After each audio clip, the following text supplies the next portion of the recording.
coming back to you on the second part of that. I hope you're still with me. And again, as I just stated before, it wasn't until their eyes became open and that things started to happen. Well, what things? Careers started to happen. We had children. But most importantly, and this goes into the second part, they realized that they were naked. They were exposed. Ha! Honeymoon's over. Remember that baggage, the Louis Vuittons that you brought into the relationship? Remember those? Yeah, that's what started to happen. Unpacking started to happen. Some things that you brought in your past came into being. Now you were exposed.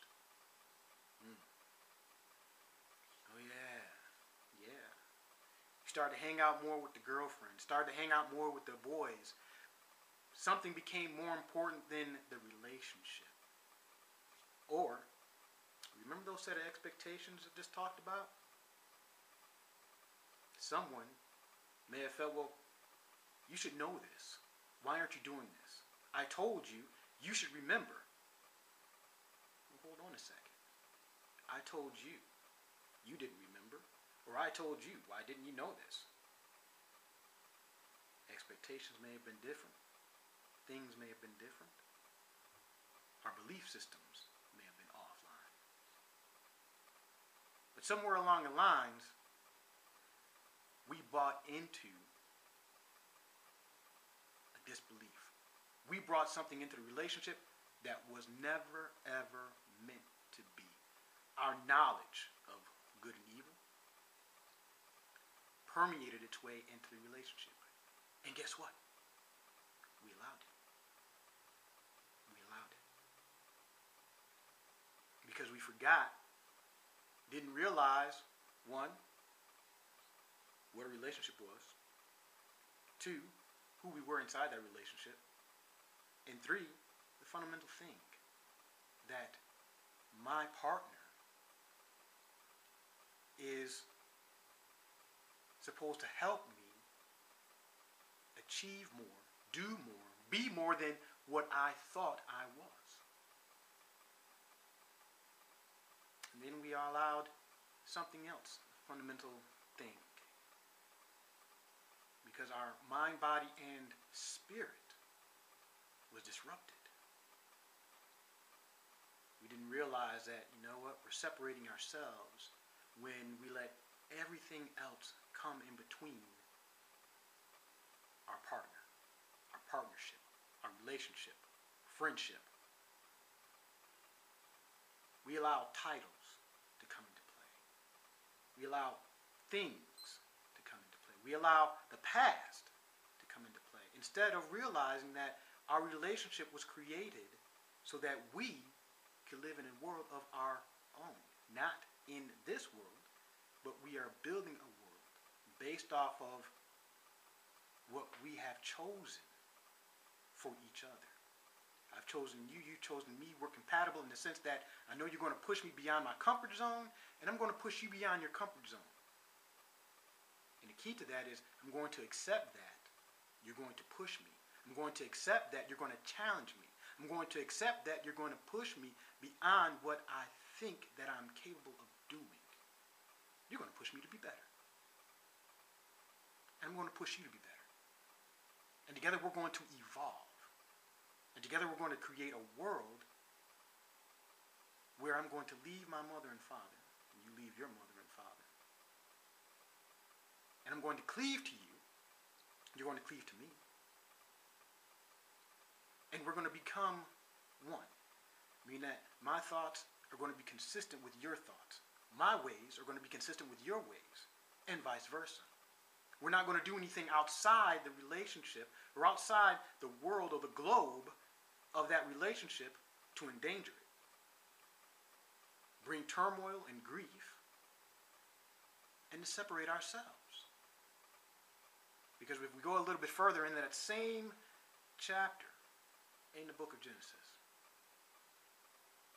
man, before he became Adam, or the term was used, he said, this woman that you gave me to be with, forgetting that he would just separated himself from his life partner, and he just broke that spiritual connection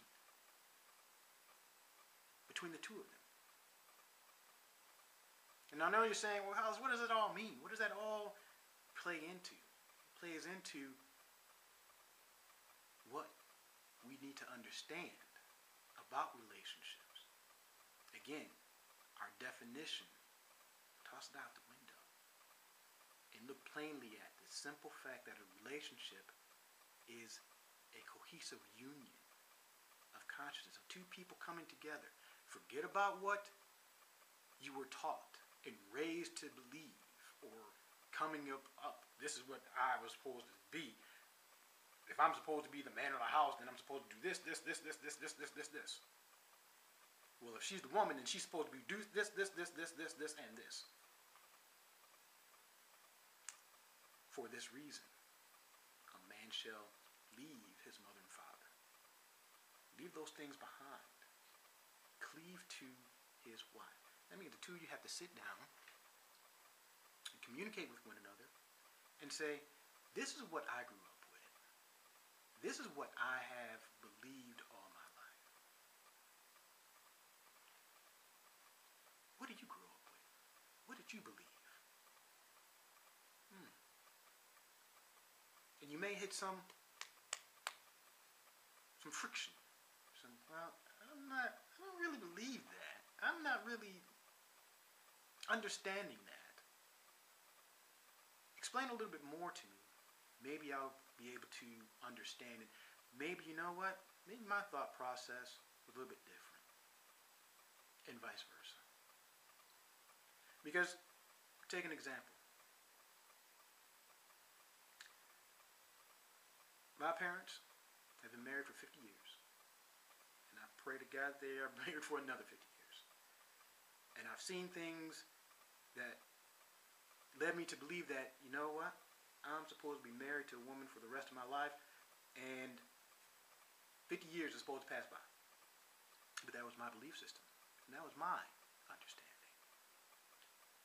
When I got married the first time, and yes, Hollis Gannon has been married twice. My former wife, ex-wife, well, she came from a divorced home. She never saw her parents with a relationship of 50 years. She never saw a relationship that lasted longer than 10. And she never saw the intimacy between her mother and father because they split their separate ways. And I stayed because I thought that's what I was supposed to do. Unbeknownst to me, you know what? We never sat down, we never talked about it, we never said anything about it. And divorce happened. Second wife. We're in the same process, in the same mindset. But again, my parents have lived together for 50 years, been together for 50 years.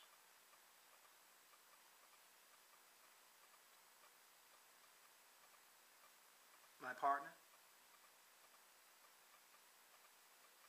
her parents divorced. She is a divorcee. And again, we brought baggage into our relationship that didn't need to be there. When we first met, I knew her. And it goes into something else that we'll talk about in my next video segment is knowing someone. You know yourself. Knowing someone. And it's not as a biblical know, because as I realize now, as my partner has taught me to know someone. Like I said, I met her and I knew her from a crowd of people. So there, we connected mind, body, spirit. We were on that track. We were on that path. And then we ate of the fruit. We didn't set the expectations solid enough. Because I brought my Louis Vuittons, She got her Gucci bag. And again, we partook of the fruit. She ate, I ate, and our eyes became opened, and we saw that we were exposed. The things that I thought of myself, that she thought, didn't exist, and vice versa. And now we're separating ourselves. Well, this woman you gave me, because things have come in and permeated into a relationship that shouldn't have been. Because we didn't understand what a relationship was, and we didn't understand who we were inside that relationship, what our purpose and our function was, or is. So, when we look at relationships, and we talk about them, and we're with someone, we need to keep in mind and bear, we have certain expectations that are based off of a belief system that came from our experiences, the way we grew up, and our judgment, per se, even from past experiences or past relationships. We sit down with that one that we have chosen to be with and say, this is what I know. This is what I believe. This is what you know.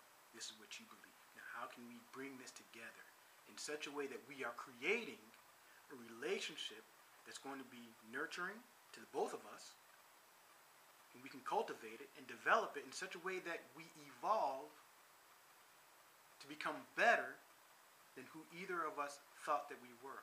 With me pushing you to be better, you pushing me to be better, we're achieving our goals, our dreams, and ambitions because we're pushing each other and we're accepting that from each other.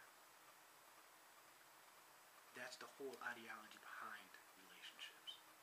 What it is, why we need them. Broken down, succinct, boiling apart. That's what it's about.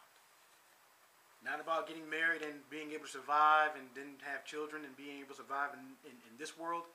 It's about creating a world inside of a world where nothing can touch that sphere, that globe, that created world that you and your life partner have created. Nothing can come in. Nothing is permeating unless the two of you have agreed that, you know what? Is this going to hurt us? Help us? Is this going to help us achieve our objective and our goal? Is this going to get us to the next level of our evolution? If not, then it doesn't need to be inside the relationship. It does not need to be inside our world. But we need to recognize what they are. We need to recognize the fruit of the tree of good, and evil.